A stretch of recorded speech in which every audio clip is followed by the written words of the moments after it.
So you've been playing this godforsaken game for a while now, and for whatever reason, you're probably a pretty decent player, but maybe you feel like you haven't been hitting the consistency that you feel like you could do.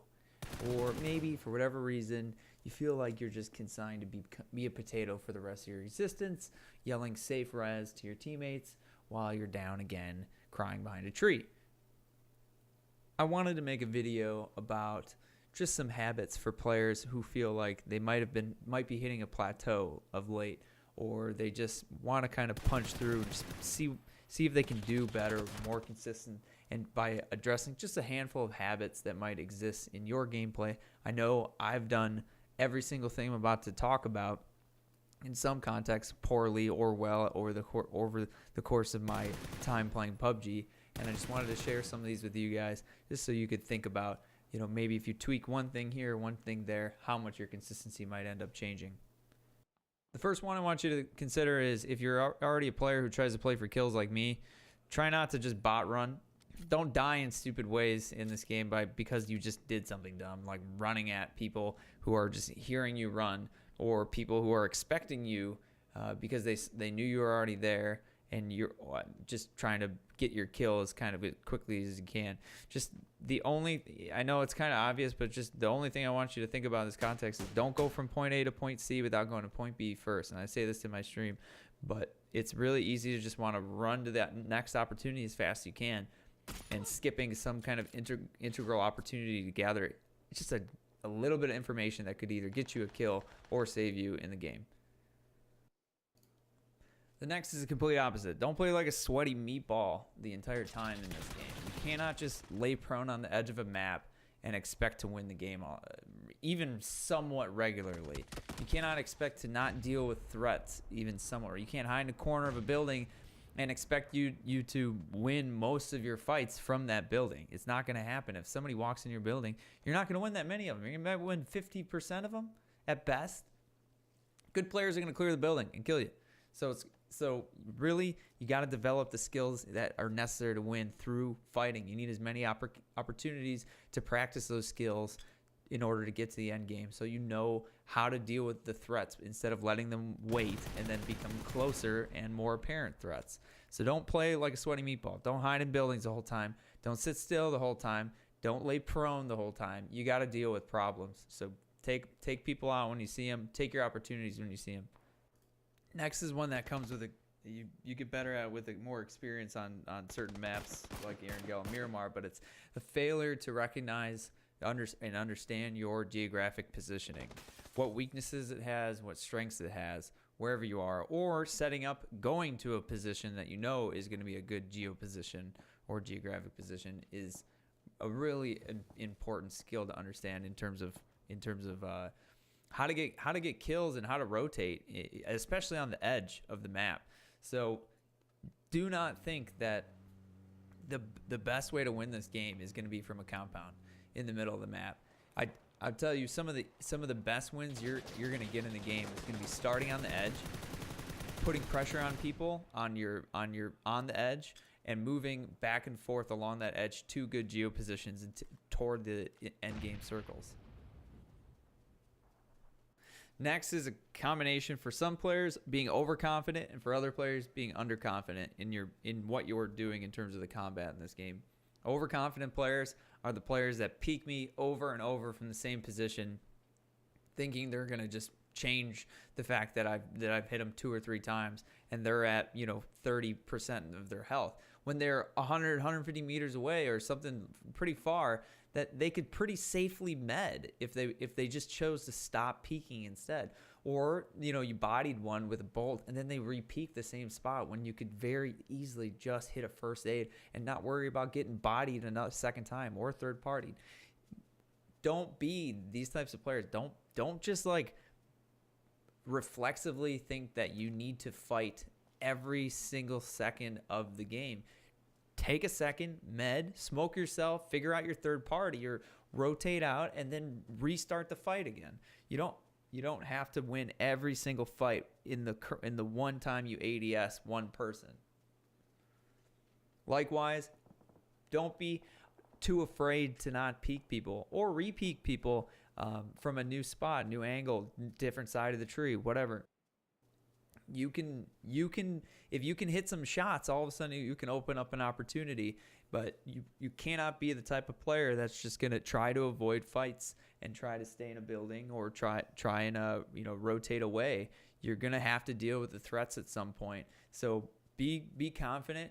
Think of every single fight as the only fight that really matters in the game, because if you don't have a lot of experience killing in this game, it really is the only fight that's gonna matter. If you lose that fight, your game's over anyway. Next is being bad with grenades, and that's mostly in relation to grenades and smokes. With grenades, I can't say how many times I've just like screwed up my throws and not gotten an easy kill because of it. But if you're not using grenades as much as as a lot, you're missing out on a lot of easy kills, because they're some of the easiest kills you can get in the game are with grenades. Practice them if you suck with them. Take them out if you forget about them. Make sure you have a button that is just for pulling out a grenade, because it needs to be as soon as you get some tags. If they're going behind a tree or a rock and they're medding, it's got to be a snap right on the grenade, throwing or cook, throw. Same with smoke grenades. You need to be able to pull out smoke grenades very fast, or just be aware of the fact that sometimes you need to smoke things that aren't actually a problem yet. So smoking an angle or one of your exposures on a geo position that you have to an angle that if somebody starts shooting at you from, you're dead to. If you have a bunch of smokes, just be smart, throw smoke down, cover whatever side you're weak to, and then you can focus on whatever threat you're trying to take out. Next is being a bad flanker. Generally speaking, I would say this is for the players that just want to create opportunities for themselves to get kills, which makes sense. But they have to realize a little bit that your job is, when you're doing a flank in a team game, is not just to flank and kill the opponent, but it's also to survive and just create a problem, forcing them to divert their attention to you and creating an opportunity for your teammates. So if you're gonna do the big flank or do the wrap, you need to make sure you're not the first one getting knocked, because then you're putting your team in a real bad position. That kind of works hand in hand with the next one, which is thinking as an individual in team games. You have to consider your teammates' perspective when you're making communications or making movement decisions that they are going to inevitably have to help you with to some degree. So consider when you're making comms on where your opponents are to your teammates. If your teammate's 100 meters west of you, you calling 220 on your dial isn't really going to be as relevant to them. You need to give a descriptive call out, and you need to give a directional, in terms of cardinal directions, call out. That will be much easier for them to figure out quickly. That's just one aspect to it, though, as well. Like when you're going to do, let's say you're going to do a maneuver or something, and you get caught out, and you're like, why didn't anyone help me on that spot? Well, you don't see all your teammates' perspectives. If you really want to answer that question, go back into the replay and check it out before turning into a blame gamer, which are often the people who end up getting upset when that kind of thing happens. Next is knowing when to push and knowing when to back off of a fight. Knowing when to push is kind of experience based, but generally speaking, you guys all know, push on a knock, but also just consider your angles, consider your approach, consider your third party potential. One knock doesn't necessarily mean you get a 4-0 squad wipe, and getting caught up in a huge close quarter battle might all of a sudden, put you outside of the circle while the blue is coming, and you just get gate kept on the next circle. So you just got to consider some of the aspects in terms of not just the current, especially in squads, not just the current fight, but like what happens, how long is this fight going to take, and what about the minute following the resolution of that fight. In terms of backing off, falling off, like you need somebody's got to say it sometimes that you got to back off, rotate, and then try to restart the fight from a new angle. It's easy to just want to force the fight in the moment, and all of a sudden you get pieced out, or you get third partied, and all of a sudden you're just in a crapshoot of a situation when you could have just backed up to a better position and figured out a new combat scenario.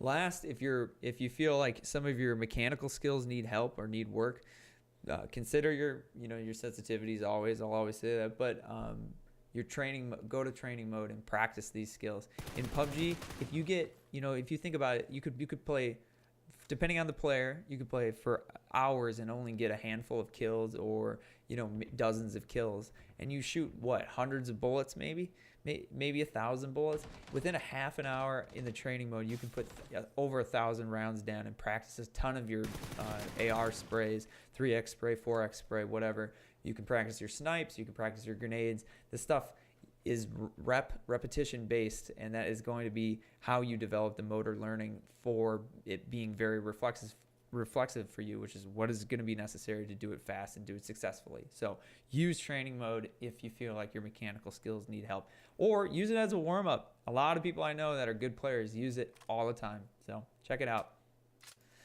Okay, that is everything, everyone. Thank you so much. I hope some of these habits are, you recognize some of the things in your own play. I know if I were to pick a couple of these, there would definitely be a couple that I could work on better. Maybe even write one or two of them down and put them under your monitor, so that you just it's kind of your mantra. Remember to pull out your grenades. Remember to smoke, or remember to stop playing like a sweaty meatball.